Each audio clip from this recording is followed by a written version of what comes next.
The U.S. economy lost 23,000 jobs in the month of July, and the unemployment rate ticked down to 4.1%.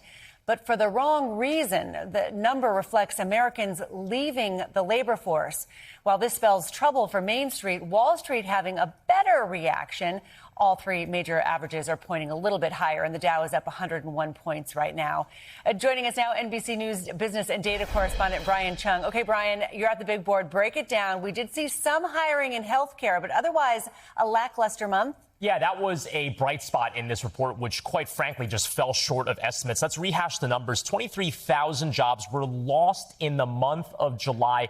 That was the first contraction we had seen in the labor force since February, when the government reported that we lost over 150,000 in just that 1 month. And again, you can see the slowdown. Things looked good in the spring. We really slowed down, and now we're losing jobs.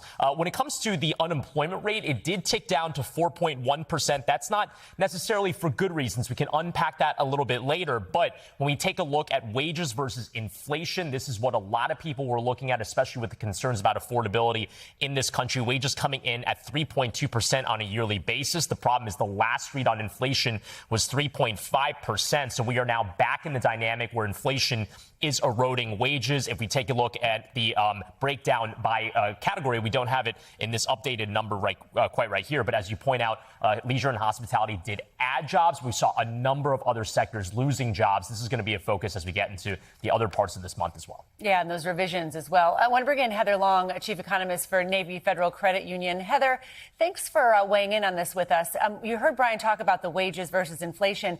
That essentially means a family's buying power isn't going as far. Exactly. And that's the number that many Americans are focused on right now. This is a real financial squeeze. And I'd point out 3.2% wage growth is the lowest in 5 years. So the wage growth is moving down. At the same time, inflation is heating back up again. We'll get that latest read next week, but it's probably going to be close to 4% again. And you don't have to be a PhD in economics to feel that squeeze. Heather, when we talk about that squeeze and that gap between high earners and lower earners, this K-shaped economy, the Treasury Secretary is saying the K is dead. Listen.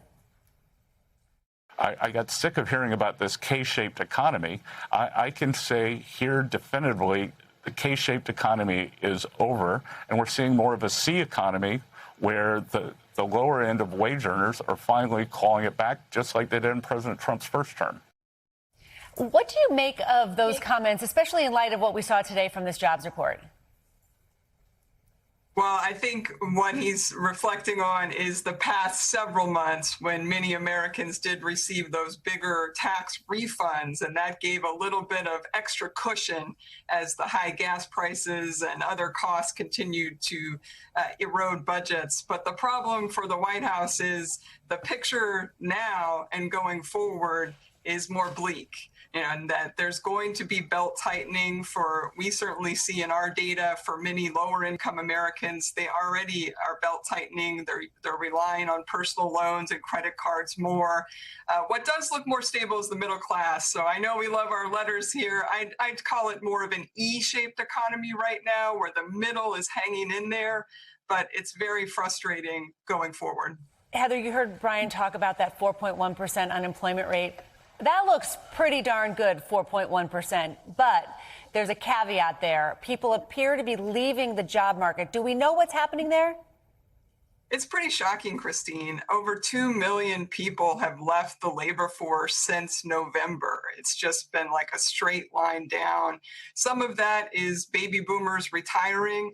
A lot of the story appears to be lower immigration. We know that people are not coming to this country right now, given the immigration situation and the White House policies. You also have a lot of people who were on that temporary protected status who could legally work here from Haiti and Venezuela and other countries. The White House is revoking a lot of that, and we are starting to dramatically see that in the jobs numbers. But what really worries me is that many Americans are also just becoming discouraged. As Brian was saying, healthcare is pretty much the only industry hiring. If you work in something other than healthcare or AI, it's really tough. It's almost like a job market on life support right now.